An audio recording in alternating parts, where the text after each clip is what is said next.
before we talk, I have to say Vicki has been my editor for 25 years. Wow. And she's a fabulous editor, and you'll find out why.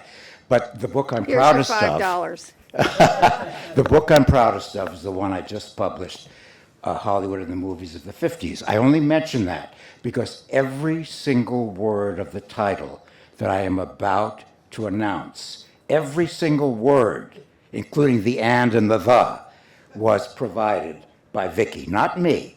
Hollywood and the Movies of the 50s, which is actually a very intelligent title. I didn't know that that was what I had done, but you pointed it out to me.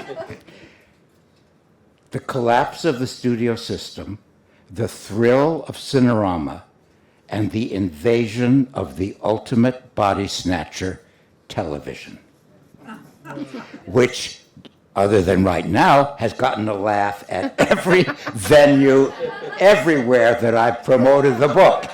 Everywhere, folks, except here. Yeah, it's come on, let's big wake laugh. up. It's gotten, and that's all Vicki's doing. And I have published Foster for 25 years, and the great story of which I've told before, but I will tell it again because it's such a nice story, is that when I started doing research for the Barbara Stanwyck epic, which I didn't know was going to be an epic, and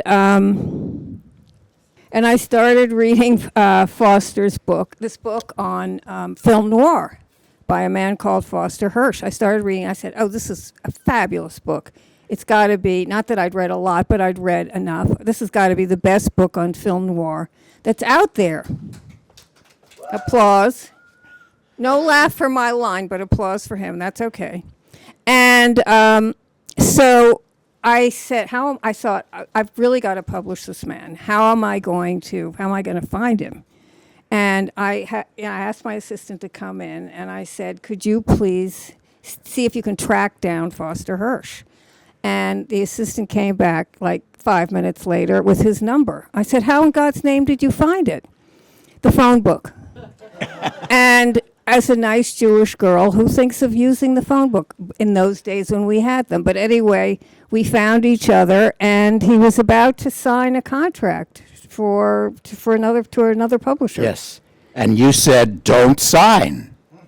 And we've been living happily ever after since, and we've had a very good time working on. And we in the course of this discussion, you'll find out why Vicki is an outstanding editor, and it's hard to be a good editor. But I want to go back to the beginning. Wait a minute. Now we just have to say, I'm being an editor now. Before we go on, Foster and I are now have a vaudeville act, and we have a podcast on the art of the arts, and we talk about movies, ballet. We haven't gotten to ballet so far; it's just movies. But we're up to episode 9 in our adventure. And we also have a series, Talk of the Town at Salmagundi, where we interview writers, artists, and strangers walking in the street. Okay, now back to the beginning. I remember vividly the interview for my job, which I still have 60 years later. But I remember vividly the interview. Do you remember your interview at Knopf? Okay, this is a long story, but I certainly do is the answer. And I'm sure everybody remembers their first interview. I mean, it wasn't my first job was at Green's vegetable stand on Martha's Vineyard, but when I was working in a Montessori school. And I knew nothing about Montessori, but and I was like the secondary teacher, and the woman who was the primary teacher had been a Playboy bunny, and, as Jacques would say, I kid you not, and she happened to be the daughter of a very famous industrial psychologist, which was the rage at that time. Anyway. I started working for her. I started working at this Montessori school, and these kids were fabulous. But my father was a writer, and my sister was working at a talent agency. I think at that point, I don't know whether it was called Ashley Famous or I forget what it was, but it was maybe predates. Might have been International Famous. I can't remember what its name was at that point. Anyway, one of this managing editor at Simon & Schuster said to my sister, "Are there any more like you at home?" And she said, yes, there happened to be. So this was a man who was famous. This was when people went out for lunches and drank, 8 martinis. And if they drank 8, he drank 20. I didn't know that, but he was famous for going out for these long lunches. And so we'd have our break at Montessori, and I would call. And he was at lunch, and he was never there. Finally, one day, there must have been a lunch cancellation, and he was there. And he said, well, come in. I came in. He said, I've just hired somebody, but I'm going to hire you.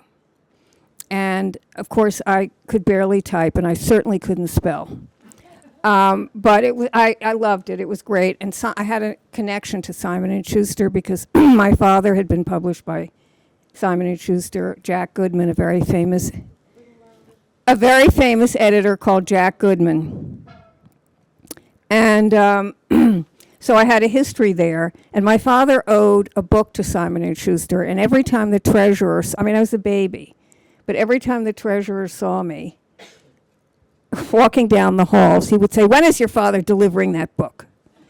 And anyway, so I was there for about a year and a half, and it's a long story, but anyway, this is the interview I'm going to talk about. I was sent by Michael Korda to Knopf. Now, Bob Gottlieb was away, who was the head of Knopf, and he had been the head of Simon & Schuster, and he and Nina Bourne and Tony Schulte had left, leaving everybody behind and feeling betrayed. And so he went to Knopf, and so Michael said, I'm going to send her over. Now, Michael said to me, do not interrupt him. Do not mention your father, who was a writer, and do not mention your stepmother. So I went over to Knopf, walking over, God only knows what I wore, and I think I might have worn hot pants. I can't remember. That's how long ago. I had this white suit, wool suit that was made. My mother had this woman who helped her, who was a sewer for, I think it was Balenciaga, and she would make these clothes for us. Anyway, so I went over there. I walked into Knopf, and this man comes out, and I took one look at him, and I said, this man could be in my family. He looks totally familiar, totally like an old sack of laundry. And it was Bob Gottlieb, and I was instantly at ease. And, of course, I interrupted him, and I mentioned my father, and I mentioned my stepmother. Tell them who your stepmother was. My stepmother was Stella Adler. And anyway, so, okay, I just have to finish the story. So that was August, I think. And he said, okay, he gave me some copy to write. And so I went up to the Vineyard, and I called him from Seward's. If anybody's seen Jaws, Seward's is prominently displayed there. And so I called Bob because he was going to tell me if I had the job. And I said, so? He said, okay, you have the job, but just remember this is not Simon & Schuster. And he said, when do you want to start? Now, it was August. And I said, well, what about the middle of October? He said, the middle of October? What are you going to be doing? Well, I had a huge crush on Michael Korda, and I really didn't want to leave. So I arrived in October. But before we got off the phone, I said, wait a minute. He said, what is it? I said, well, we forgot something. And he said, what? I said, what am I getting paid? And he said, $7,500.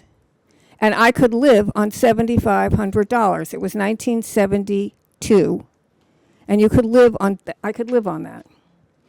And so when he said that this was not Simon and Schuster, he was not kidding, because I walked into Knopf, and nobody talked to me for a very long time. And at the end of the first week, I went into Bob's office and I said, "Could you please play with me? Nobody will talk to me here."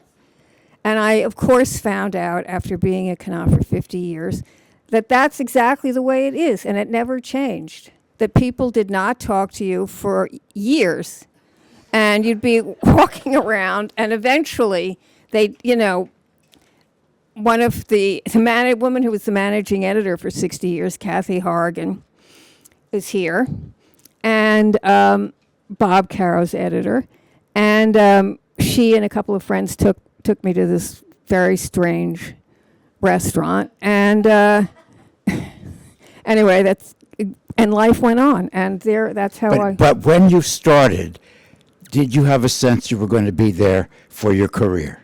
No, I thought, okay, I'm going to be here. I mean, first of all, when you're that age, when you're 23 or 22, I think I was 23, first of all, you barely think. But second of all, you think, okay, I'll be here for 2 years. Because I thought the way people talked about bemoaning the fact that Bob and Nina and Tony had left, I thought they had left 30 years ago, when they had just left like 5 years ago, I think.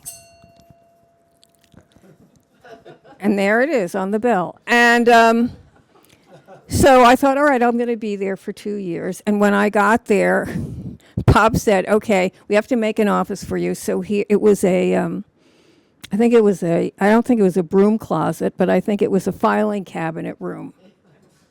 And that was my desk, and it was about as big as this table. And a couple of years later, when Bob said, okay, you have to move to this office, it was a huge office with I don't know how many windows. I said, no, I don't want to move. I like this office. He said, you have to move. You can't stay here. And, Knopf was this fabulous place. I mean, Jane Friedman is here, who was the czar of all the Russias at Knopf. And she stayed for 29 years. Kathy stayed for 60. I stayed for 51. But you knew after a while this was home, surely. You had a sense that here's where I belong. Well, I knew that I was a lucky person, because the people who, first of all, Bob Gottlieb, it's like, let me count the ways. Where can I start? I mean, Bob was an amazing spirit, but the thing about him that was it was all new. It was always new. It wasn't just that I didn't know what I was doing and it was a new job. The way he approached everything was new. There was nothing that was routine. And he had such a spirit about him. It was, at the heart, it was fun. I remember being in your office when he came in to visit. This was near the end of his career. And this elderly gentleman came in, all excited about a book he was writing on Greta Garbo. And he was thrilled about the book as if he was a young first-time author. And he was a man approaching 90. Well, and he had that spirit. He had that spirit, but he had that energy. And that energy was totally infectious and contagious. But it wasn't just Bob, because the secret weapon of Knopf and of Bob's heart and of my heart and of all of our hearts was Nina Bourne. And Nina was the advertising director, and she had an amazing eye, and she was an amazing reader. She was a genius. And I think about her all the time. And the one thing I will say about her is that she was so generous, because I worked with her, I tortured her, I wrote copy with her, and Bob would come in and say, all right, that's enough. How many more drafts do you need? That's enough. It's over. Take the copy and leave. I mean, Bob could sit down to the typewriter, and they were typewriters, manuals, and put a piece of paper in the typewriter, and in 5 minutes maybe 10 minutes at most, he would come up with a piece of copy that was perfect. And I would have to labor and labor and labor. I mean, I sort of got it down after a while, but it's an art. Anyone thinks it's easy to write copy, forget it. Because it's a real art, it's a rhythm, etc. I'm not going to go into a copy lecture, but now let's talk about some of your early books. I was doing some research, and I believe Algene Harmetz and the Making of the Wizard of Oz was very early in your career. And Algene is still with us at age 96. she is? I was Yes. wondering. She's still with us at age 96. Okay, well, we'll talk about that after, because I would like to get in touch with her. She was a, Do you remember that name and that book? And the book is still in print, The Making of the Wizard of Oz. okay, well, the way that happened was that, I mean, this is the way, I think that people write books out of this, they make movies out of this, out of what happens to you in childhood, how you're affected. I mean, your book of the 50s, totally out of that. And so Algene was a stringer for the Times at that point. She hadn't even become, it was after we published this book that she became the cultural correspondent, the LA cultural correspondent to the Times. And so when I was little, I had seen The Wizard of Oz, and I had been terrified. And my father said to me, "Don't worry. I know the woman who played the witch. And she did it just so that she could buy her son a bicycle." Okay, now does that make any sense? No, but I totally believed it. And when I was about 15, we were going out to dinner. I know exactly where I was. We were in the elevator, 1200 Fifth Avenue. We're going down. And I said, "Well, you knew the woman who played the witch." He said, "I don't know." No, I didn't. I don't know what you're talking about. Anyway, I said, "I'm going to do a book on the making of the Wizard of Oz, and I'm going to find Margaret Hamilton, and I'm going to have her write the introduction." Which you did. And I found her, and she lived at this great building on the southeast part of Gramercy Park, in that building with the turrets. It was an elevator that was the last hydraulic elevator in New York. I went up to her apartment. She was this adorable little lady. I think she was probably wearing pearl blue sweater set and cashmere sweater set. And she was totally adorable. And she agreed to write the introduction. And then you found Algene, or Algene came to you? No, I found Algene. You found her. I liked her pieces, and I said, "Would you be interested in writing this?" It made her career. It made her career. It made her career. And that was, you presented it to Knopf. Oh, yes. That was for Knopf, and it did well. It did well. There. Had they not reverted the rights, they would have sold hundreds of thousands of copies. But they reverted the rights, and it's gone to I don't know how many different companies now in different editions. But was having a success of that kind early on important at Knopf? Well, I don't think that book was that successful at Knopf. It wasn't. It wasn't? No, Jane's agreeing with me. It was not successful, which is why they stupidly reverted it. But one of the first books I brought to Knopf, it was a totally un-Knopf book, totally un-Knopf. But I had been talking to the author who had written a book about traveling with your pet at Simon & Schuster, which is a classic kind of Simon & Schuster book then. And she wanted to write, now remember, 72, 73. And we've been talking about this, and we talked about her doing a book on, remember, 72, 73, on menstruation and menopause. People are still making noises about it. And I published it. Now, there was just a book on menstruation and menopause that was published about a year ago, and then it was, in the reviews, they were saying it was shocking. Well, imagine when I published it in 1973, another century ago. And I published a book called The New Woman's Survival Source Book. And that was an interesting book. But the reason why I did that was when the last book that I told Simon & Schuster to buy, I had gone up to Boston to this collective, And I came back and I said to them, "You've got to publish this book." They had done a pamphlet. And I said, "You absolutely have to publish this book." And it was Our Bodies, Ourselves, which which went on to shape generations and generations of people. I mean, I'd forgotten all about that. But I recently published a book that celebrated 50 years of Ms. And when I read the proposal, it reminded me that I had been instrumental in that book. As a young editor, did you feel or were you told that you had to specialize in a certain kind of book? There was no the word didn't exist. Didn't exist at Knopf? You could do anything you wanted? It did not exist. I mean, the range of my list was, menstruation and menopause, Anne Rice, who I discovered, and, a lot of biography in between, science. I'm just publishing, I'm not there, but I'm just publishing a book now on space and what countries all over the world are doing with space. But still, there's a bit of a tendency toward show business in your titles. Well, no? cultural history is interesting to me. And you love movies. And I love movies, but, I published a lot of fiction, and then at a certain point, the fiction became less interesting to me. I thought that biography as a form had taken the place of fiction in a sort of, as fiction being an old-fashioned kind of writing, which I liked, with a beginning, a middle, and an end. And the fiction of the 70s and the 80s and the 90s was just not that interesting. It was very self-involved and small. But you did specialize in biographies.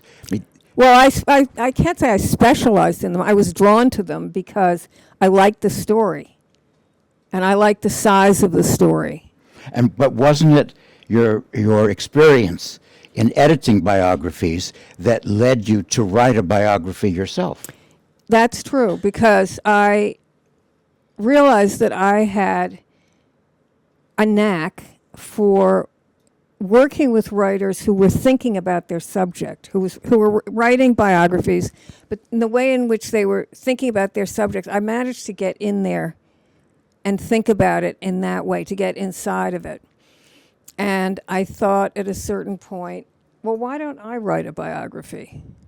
And so I made It was sort of a natural evolution from editing to writing for you. Right. But now, that most wasn't- editors don't, Do editors have secret books in them? I don't think so. Well, they may have at a certain point, and then they've abandoned them and gone on to just edit. I mean, very few editors or writers. All right, very few. The different skills involved. I mean, Bob went on to write many, many books, and he was a natural. But the way he would work, and I thought, oh, I can do that too. The way he would work is that he would do everything last minute. So when he was writing a piece, let's say for the New York Review, he would read and read and read and read and get to the point where it's about to explode, and then he'd sit down and write it. I can't work that way. It's the same way that he would write copy. I need the time to go over it and over it and over it. And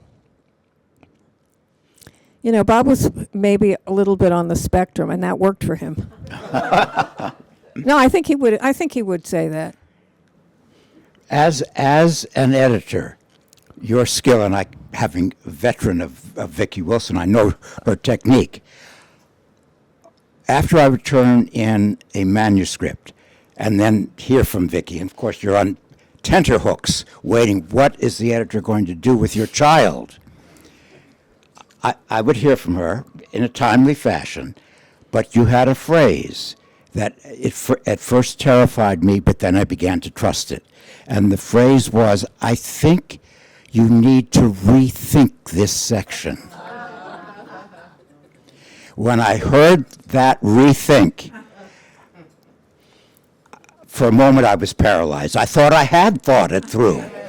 But what Vicki did as an editor was bring a complete objectivity to what you had done. And her job was then to rescue the book from the writer who was too involved. And so when you said rethink, you take a deep breath and then you rethink according to your suggestion.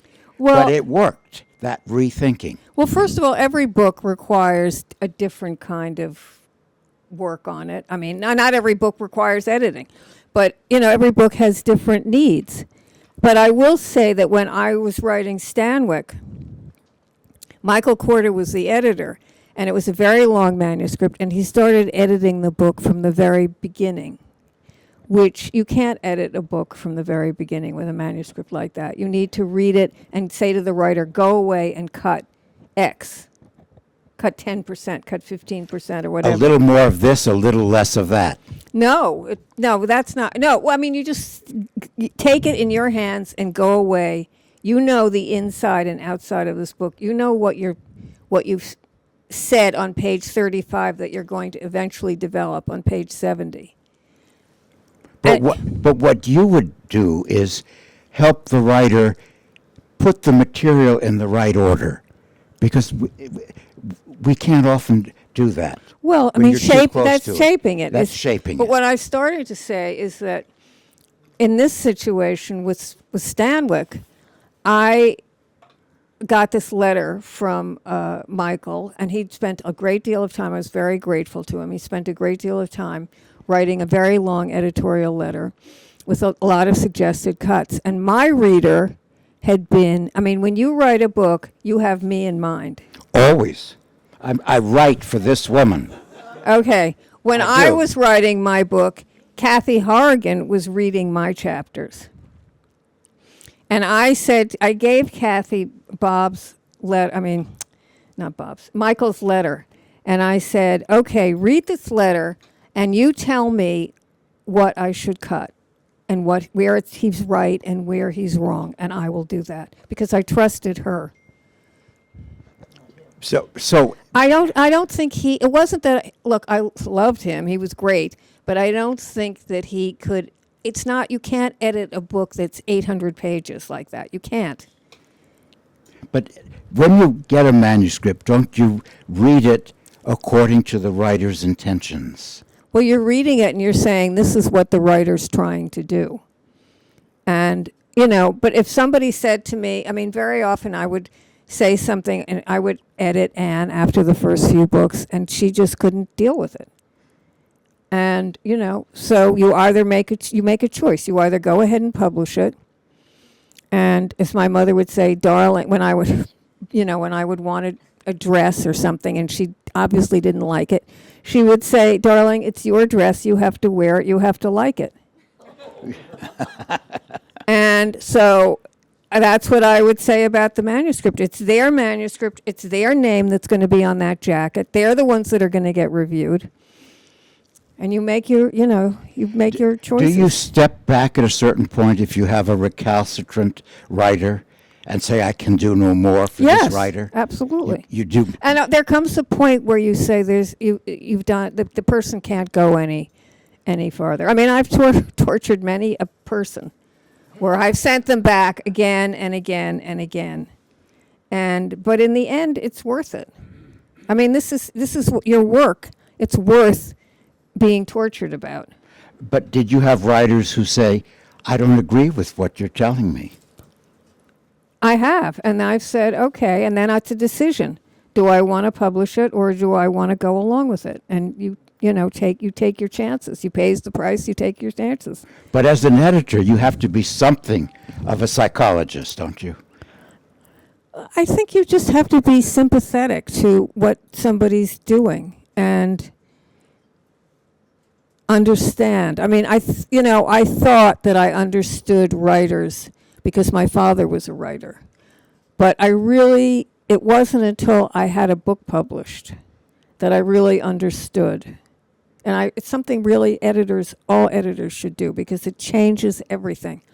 And in fact, I called a couple of writers and I said, I didn't mean to hurt you. It's the process of publishing a book. It just is what it is, where you're putting something that you've put all of this inner stuff into. and you let it go out into the world. I mean, you know this. And you know how painful that is. But that's just the process. There's no way around that. But I have to say, I knew how to listen to you. You And did. I did. I knew how to listen to you. And after the initial defensiveness, oh, she's wrong. After 24 hours, and then I got my second wind, I could step back and be objective enough to realize that the editor is right. And if I listen to her, the book is going to be better. Well, one's whole thrust as an editor is only for the book. That's the most important thing. It's not really about the writer. It's to make the book as good as it can be. That's what an editor should do. But it doesn't mean that every book requires editing. I mean, I got a My books did, but but that's not a character flaw. No. It's a process. And I think the point is that you accept that it's a process, and you sort of let that go instead of that voice that's saying this has to be right. You have the voice that's saying this is a process, and it's evolving.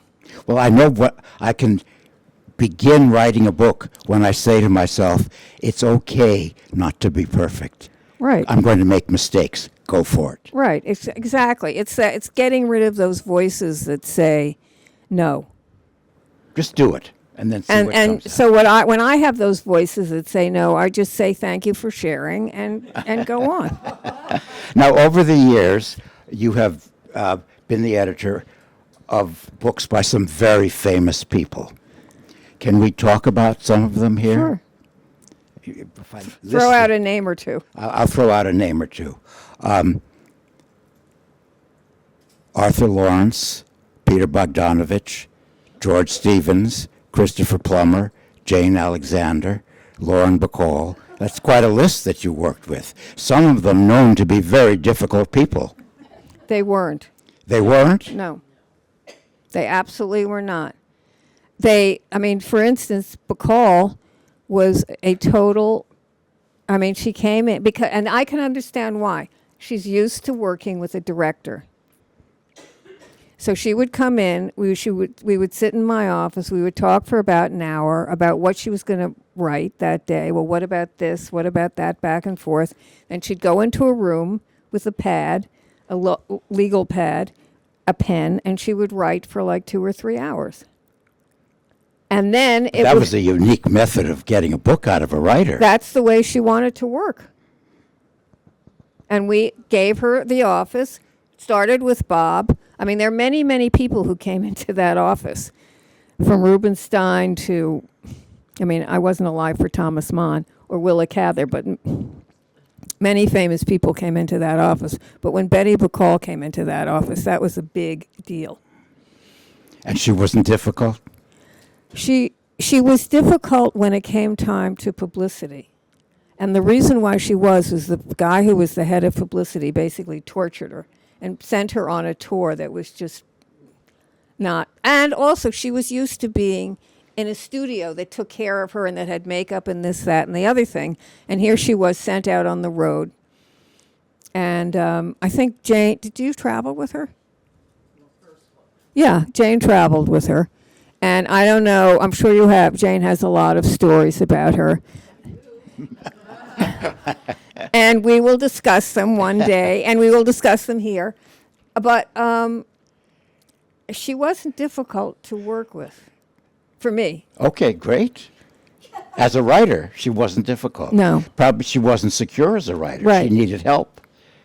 Now, I did publicity for some of your titles, and I went out on tour and did a number of interviews, I have to say this, with Christopher Plummer. And I'd heard, talk about difficult people, that he was going to be very difficult. And you said he isn't. He wasn't. And he wasn't. And he was also the smartest actor I've ever interviewed. And his book is brilliant. And it took him forever to write it. And he kept thinking that I was going to get angry. And it was fine. Go away, come back. He'd send me, he was a natural storyteller, and he could put it on the page. And he understood that to write a book, I mean, it was an interesting lesson, because to write a book like that and to make it really work, it can't be about yourself. It has to be about the other people that you've worked with and the way in which you tell those stories, because that's how you reveal yourself. If you're writing a book about I, it's just not going to work. And he understood that. He's the one who did it naturally, because he was such a great storyteller. Did he require a lot of editing, or I suspect very little? I'm trying to remember. I mean, I edited him, but it wasn't, I don't remember a lot of work. He was a pleasure. I mean, he was not, and he was, he had a lot of vanity. But he was right to have, I mean, he was a great actor. But he was really smart. And he was a fabulous storyteller, and he was famous for that. But not everybody who's a fabulous storyteller can put it on the page. And he could. He did. had a voice. That book has an authorial voice. Well, it was his voice. I mean, it was his voice. He could transfer that to the page. Now, I told you that Arthur Laurents would be difficult. And he wasn't, and then he was. Well, he was for a moment. I know, but that moment is sort of unforgettable. With you or with me? He was very good with me, and then there was a moment that he wasn't. So I saw the Arthur Laurents of famous Because there was a legend. moment, I can't remember, two books. Yes. I did 2 books. The third book, well, first of all, I knew him through my stepmother and my father. So I knew him that way. I didn't know him professionally first. And so, we got to know each other, and I can't remember how we worked. I mean, I think that he was a total pro, and he was a writer, and he'd written a lot. I mean, he had directed a lot, but he was a total pro, and he was that way with me. But there was I can't remember, something happened, as they say, Joe Heller, with the galleys, and he had a total tantrum because in the theater, I realized at that moment, it's nothing but paranoia and people sabotaging you. And I assumed, and I said, this is not the theater, and don't ever talk to me that way again. Oh. And I would never do what horrible snake-like thing he was accusing me of. I mean, it was very direct, straightforward, and only with good intentions. And that was the end of that. And no more of that. No. No more of that.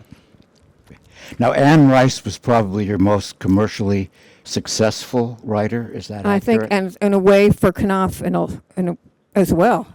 For Knopf as well. And you discovered her.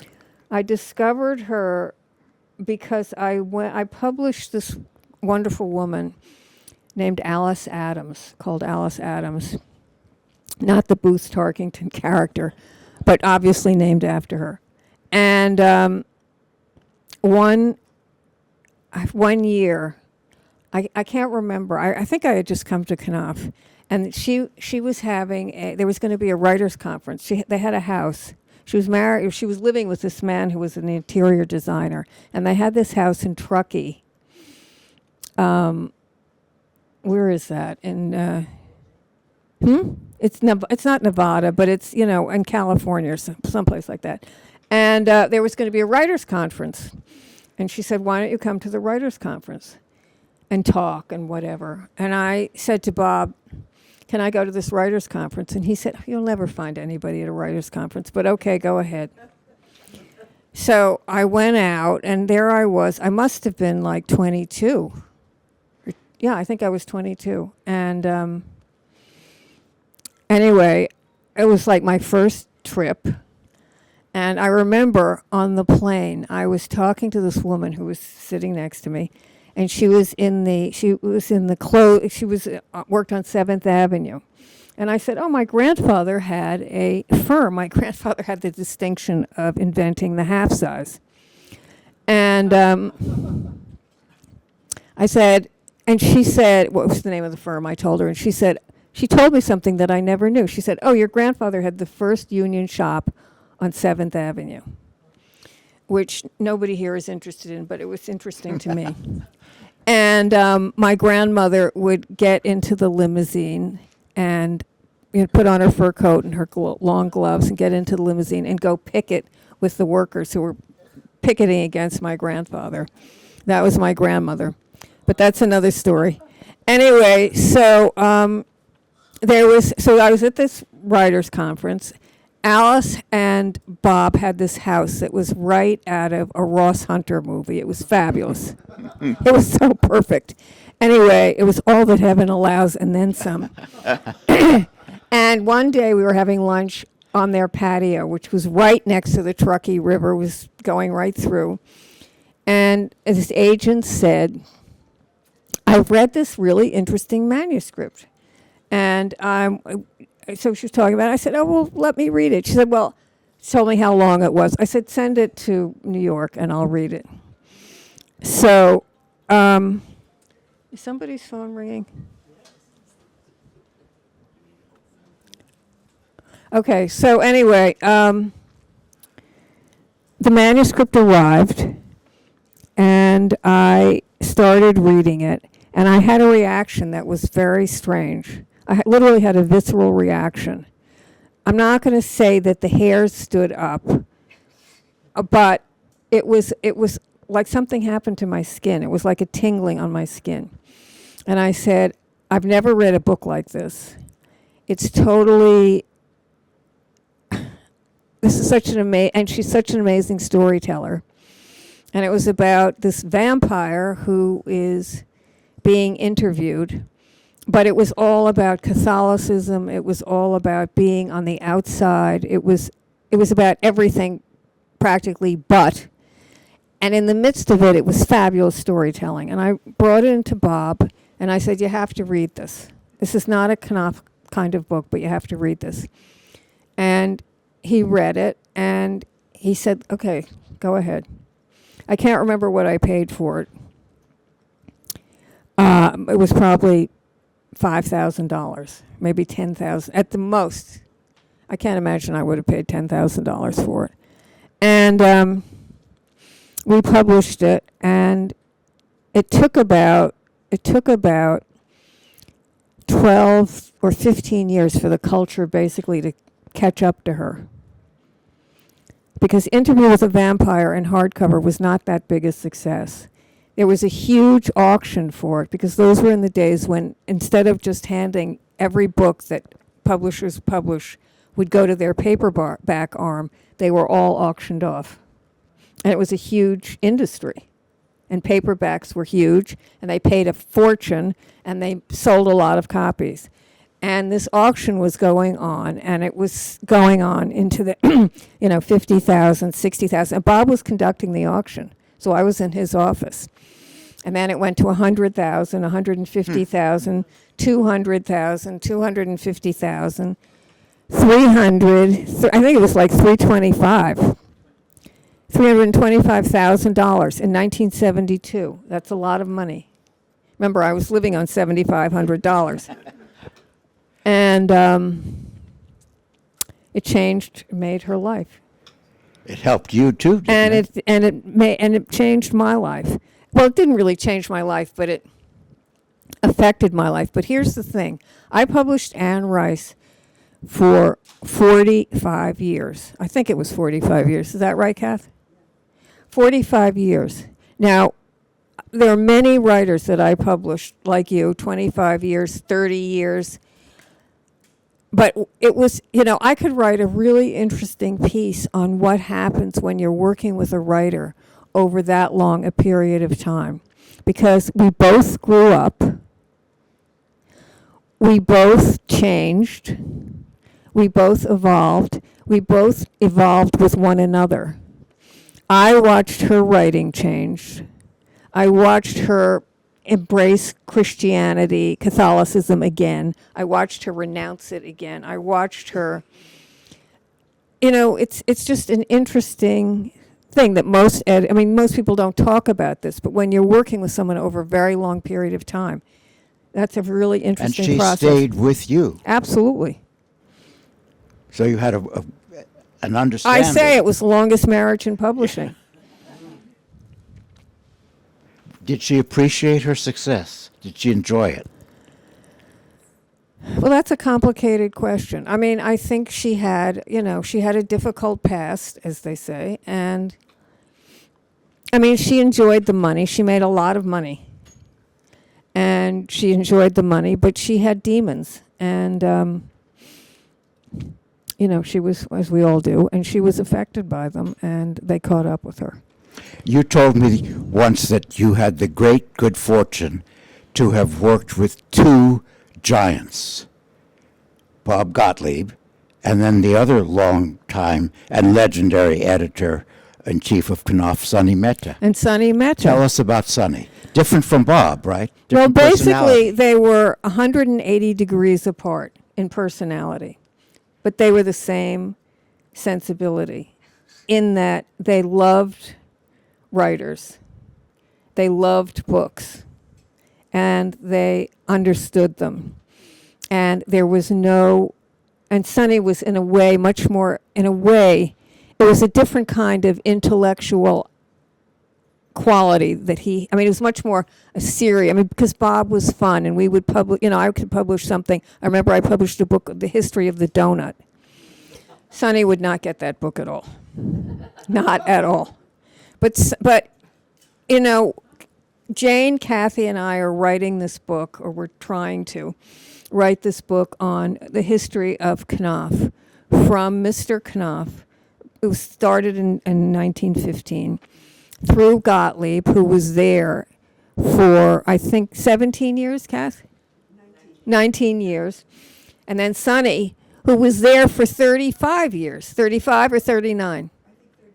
32. He was there for 32 years, sitting in that chair, totally. Okay, so Sonny was Mr. Oxbridge. He was Indian, and his father had been a diplomat. And when he first came, he came under very difficult circumstances, because it was Bob, just like when Bob went to the New Yorker, following Mr. Shawn, all the writers, many of whom he published, basically wrote a letter saying, "Do not come, because you're a crass commercial publisher and we don't want you." And when Sonny came, replacing Bob, and Bob was the one who chose him, he said, "There's only one person who can take this job and lead this house, and that's Sonny Mehta." And Sonny came, and he was coming from England, so that was difficult. But he came to this place like we were all sort of caged animals in a weird way because of Bob. And it gets into a lot of psychology that I'm not going to go into, but he had to cope with this. And Knopf, what was great about it, and that's why we're writing this book, is it isn't now, it was a very peculiar, idiosyncratic place that worked. And it was all about instinct, publishing on instinct. There was no corporate stuff. And Sonny was great because and we didn't appreciate him. We did not appreciate this about him because he kept all the corporate stuff at bay. And we were untouched by it. We were totally protected. His editors were protected, inviolate. And the writers too. And Mr. Knopf, this is the way I see through that from 1915 until Sonny dies. Mr. Knopf had a notion about what Knopf books should be. Beautifully produced and the best quality of writers. And he kept to that. And the production of those books is one of the things that set those books apart, because if people remember how the books were produced, the paper, the feel, as well as what you were reading. Bob came from Simon & Schuster, which was a whole other feeling I'm not going to go into, but there was a sense of play and fun and invention about it. And he came and brought that to Knopf and woke Knopf up, because by the time he got there, by the time Bennett Cerf, Random House Bennett, bought Knopf, there was mostly backlist authors, or a lot of them. And Bob sort of shook the place up, woke everybody up, and everybody was just like they had been, a spell had been cast on them, and now they were alive in the kingdom. And when Bob left, he left that company in great financial shape, and with a fabulous list of writers who had won Nobel Prize, just the best, most important publishing house probably in the world at that point. And Sonny carried that on, but he made it his own. But he kept Mr. Knopf's vision. And that's why it continued on as it did. In fact, one day Bob came in a few years ago, and it was a Thursday, and it was 11 o'clock, and he was doing something out in the hall. And I said, guess where I'm going? And he said, where? I said, it's Thursday, and it's an editorial meeting, which we have been having for 50 years from Bob Gottlieb. We've been having the same editorial meeting. Now, when Bob was running those meetings, there was a lot of laughter coming out of those rooms. Is she okay? Oh, yeah. Okay. All right. Sorry. I just got nervous.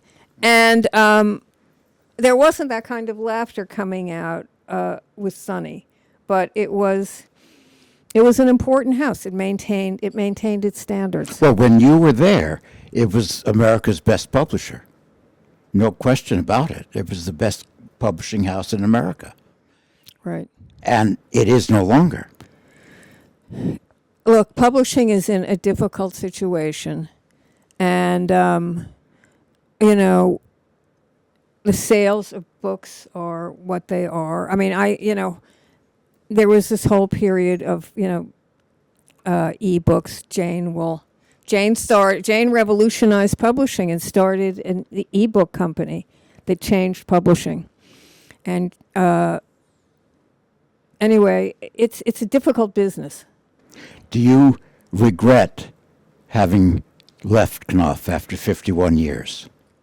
No, absolutely not. No second thoughts. Look, occasionally I'll call up Kathy in tears and say, because I'm consulting, and so I'm doing editing of books I still had under contract. And when I just handed one in yesterday of Candace Bergen, book of photographs. And I was talking, there's a sense of fun about it. But publishing is not fun anymore. It's just not fun. It's too hard. And What makes it too hard? the costs, two things. People, everybody wants to write a book, but how many people want to buy them? And then the costs are, you can't keep raising the price of books, but the costs of everything to make the book keep going up. But in a sense, your timing was wonderful. For the arc of your career, My timing was you perfect. were with the best. I was not only with the best, I learned from the best. I experienced from the best. These were giants in the earth. And I was in the office when Bob came, and he believed in you. I could see it. well, He believed in you. I was like he had a daughter who he adored, but I was like the niece. And I said, well, wait a minute, I don't want to be a niece. And he said, well, I don't have any, so that makes you special, Mr. Seducer. And, but I was just on the phone the other day talking about what list we were going to put this book on. And so they were saying, okay, we're now going back to 3 seasons. And then they were talking about this, that, and the other thing. I said, since in the 2.5 years that I have left Knopf, my entire life has changed in terms of the way I am living, what I'm doing, these podcasts, this talking, the conversations, and a lot of other things. And my life has gone, you leave Knopf and suddenly you look up and you say, oh my God, there's a large world. And the large world for 51 years was that company. And, I loved that company. I helped to build that company. I didn't just work there. We all helped to build that company and to make it what it was. Was. And, we had our, people, we had our own production person. We had our own who fought like mad. And everything's now standardized because it's all corporatized. So the paper is the paper for the corporate, for And it's the not the corporation. great Knopf paper. Right. So, Looking back after 51 years, what would you say were your own strengths as an editor? That's a good question, isn't it? Isn't that a good question? Now let's hear the answer. I have a great answer, and that is trusting my instincts. If I'm reading, trusting my instinct. If I'm reading something and I think, whatever I'm thinking, I go with that. And when I see, for instance, I published this biography of Hemingway, which in a million years I never thought I would. But there's a reason why I did, because first of all, there had been 15 biographies of Hemingway. They'd all been written by men. This biography was being written by a woman. And out of all of those biographies, not one of them had gone into a great deal of detail about Hemingway's mother. And Hemingway's mother was this, can you imagine such a thing? But they didn't pay any attention to her. And was it time? Okay. And Hemingway's mother, was trained as an opera singer. I'm going into this huge digression, but there's a reason for it. And she agreed. The father desperately wanted to marry her. She agreed to do that. She put him through medical school. She put aside her singing, but she was teaching students, which is how she made money. And then she was an architect. She in the end became a painter. She dressed Hemingway and his sister as twins with long hair for the first 3 or 4 years of his life. He was obsessed with hair. But anyway, the other thing was that she designed their summer house, and they hired an au pair. She was driven mad. She had all these children, and she wanted to be an artist. But she designed this. They got an au pair, and now no other biographer went into this. She started to have an affair with the au pair, a woman. Now, Hemingway and his sexuality was a big issue. Not one male biographer dealt with this. Okay, this is not, the reason why I'm telling you this story is that when I found a photograph for the jacket, and the jacket was this perfect photograph of Hemingway pointing a gun at the camera. In a beard, looking like Hemingway. And I said, this is the perfect jacket. And so one day, Sonny calls me into his office and he said, okay, the salespeople, and I could go into a whole thing, but Sonny and Bob did not really listen to the salespeople. They maintained their editorial vision. And that took a lot of resistance. Anyway, so he would deliver this message. He knew exactly what I was going to say, but he delivered it. He said, the salespeople are concerned that if you use that photograph on the jacket with a gun, you're going to hurt the book. And I said, do you want me to get rid of the photograph? And he said, well, it's up to you. I said, we're going with the photograph. And it was the perfect photograph for that book. And that was trusting your instincts. And it didn't hurt the sales of the book at all. In fact, it drew you to the jacket. But it was trusting your instincts. Yes, trusting my instinct. Or when there are many times when I turned down books that, made money. And made a lot of money. In fact, I turned down Rick Patterson that Sonny and Jane published, and he made a fortune, but he wasn't for me. Did you always publish books you liked? Yes. Always. Well, when I first got to Knopf, I was assigned a couple of books. And can I say there were, I'm not going to mention the titles, but there were some that I wasn't particularly interested in, but I edited them. And then I started working with Bob on a lot of books that he was publishing that I had fun with. Barbara Goldsmith, who I ended up publishing, and Patty Bosworth did a book on Diane Arbus. There were tons of them. But you. Oh, isn't it, it's so interesting. One more.